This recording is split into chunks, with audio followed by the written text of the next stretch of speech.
Thanks for coming to the town planning meeting, guys. So today we're talking about getting rid of this neighborhood. We're going to do a new interstate highway and just part it like the Red Sea. Then we're going to get rid of these parks and these playgrounds, and we're going to get new factories. Kids love factories. Everybody loves factories. They're going to be dying to come to the city. There's going to be so many new jobs. It's going to be great. You see, I just don't think it's very fair for those low-income families to have their houses bulldozed for highways to come through. Same with the low-income parks to have just industrial factories come in. It seems very unfair and unjust. We're not taking comments on this plan. This is just to let you know what's going to be happening in the city. Thanks, guys. It's ridiculous that you all call yourselves city planners if you haven't considered all the types of residents in this city to begin with. What you just saw was an example of an absolutely terrible planning meeting. The planner in charge was not considering the needs of the population in the city and was only focused on business and industry interests. In addition to that, the planner wasn't interested in garnering any input from the citizens at all. The planner came into the meeting with plans already determined and was rude on top of that to the constituents. In addition, the strategy outlined by the planner didn't take into account considerations of health or adequate housing for citizens, and in fact, the plans outlined hindered both of those goals. It's important for planners to search and create plans that help address several different goals for this community. And so the next phase of this video, we'll discuss historical planners and how modern planners can learn from them. There are several examples of good planning that can be found throughout history. One such influence on good planning is the Athens Charter from 1933.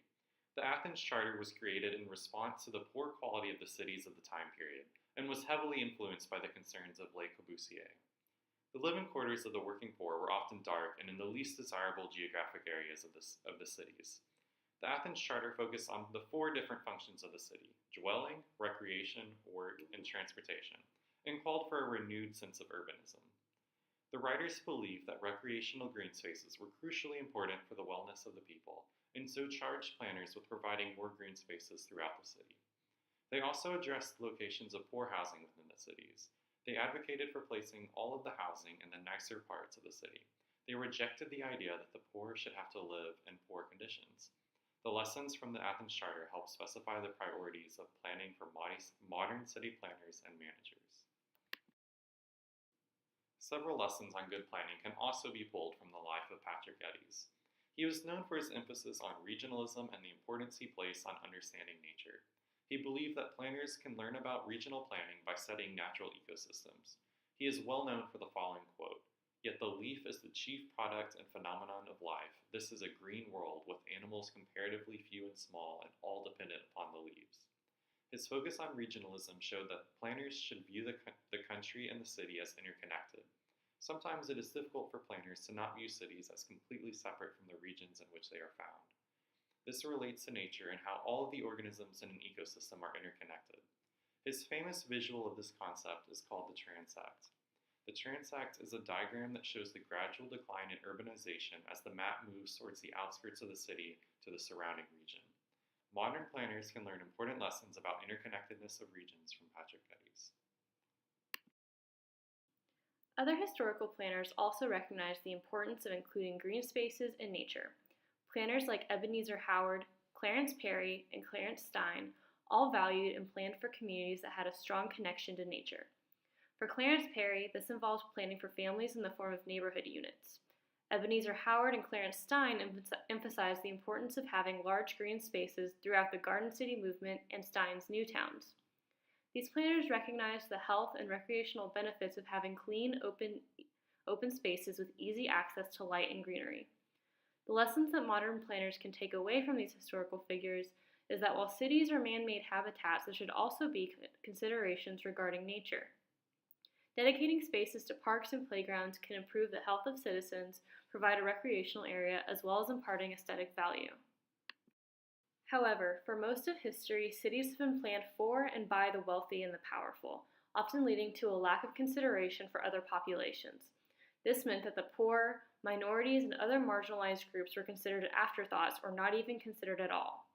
However, in the mid to late 1800s, middle-class women and people of color took this problem into their own hands by forming voluntary associations that could provide assistance to these groups that the city planners of the time did not bother to include. It was in these often informal organizations that ideas about inclusion and planning for all members of the community began. Women like Jane Addams and Hallie Hugh Brown worked hard to try and change the society that they lived in. As modern planners, we should remember the valuable lesson that these historical figures worked to impart. Overall, planners should understand that city planning ought to consider multiple aspects of life and the concerns for multiple populations, more than just one group. Good planning should be about inclusivity, planning for all members of society, as well as different aspects of citizens' daily lives. Focusing all of your resources towards one part of a city or for one population can lead to a total lack in quality in the others and a forgetfulness about other populations. Any good plan should combine technical feasibility while also considering the human aspect of city plans. So let's take the lessons that we've learned so far and observe a better example of city planning.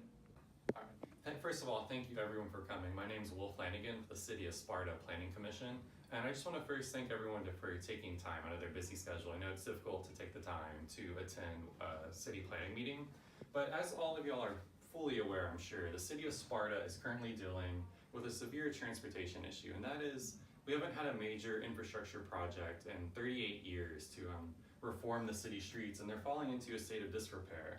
And as you can tell on this transportation map, all the blue X's are the potholes that we have that are currently larger than the size of basketballs. And as you can, it's caused issues in the city, and in fact, the team of independent investigators has found that our city is losing countless dollars in car repair as they're hitting these potholes, and it's really just causing problems. And so this planning committee thought that our first step should be to call a committee meeting, a community meeting, and ascertain what your goals and alternatives are for prioritizing how to address this transportation crisis that we're having. And so our first step in this meeting is going to be talking about the goals that you have for transportation in the city of Sparta. In my opinion, I believe that the commercial districts and business districts in our city are where the most money comes from. Therefore, the roads around those areas need to be fixed first in order to help the current businesses that are there to thrive, to bring more income, and also to draw in new businesses that have new ideas, new products to offer, services to offer, and therefore increase the overall revenue for our town. And maybe use that revenue to fix other potholes down the road, but we should start there and go from there. I agree that we do need to fix those city center roads. However, it's unfair to not consider the roads that people have to use to get to the city center to go to work each day. If we're not taking care of the rural potholes or broken down roads, then we can't maintain a functional transportation system for the entire city. Mm-hmm. It almost would turn into a gridlock system. We need to distribute how we repair our roads from almost the outside in. Mm-hmm. Why don't we just subsidize the Domino's and have them fix all our potholes? Have to sell a lot of pizzas. Mm-hmm. I love pizza. Yeah, that's a solid idea, but where would we still start? Which road would we start with fixing the potholes? How do we decide that? Why don't we just fix random ones, the people that call Domino's? We could also do a traffic flow rate analysis of the city to find which roads are most heavily traveled and repair those first and focus our efforts on those roads to alleviate most of the traffic issues that we see nowadays. We could also introduce something like a specified truck route to reduce the capacity, weight capacity needed on each of these roads to help maintain them for longer periods of time. That city planning meeting had a lot of promising aspects that touched on a lot of the lessons from this video. The planner was considerate to the ideas of the community by actively engaging them and asking for their opinions on the problem at hand. This planning meeting was much higher on the Arnstein's ladder than the first one that you saw at the beginning of this video.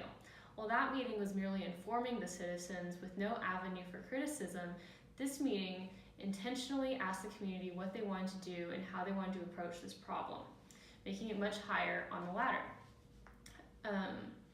It had vibrant community discussion where they could just talk through the possible solutions to the problem. This approach is much more likely to address the needs of multiple populations in the city and different aspects of city life.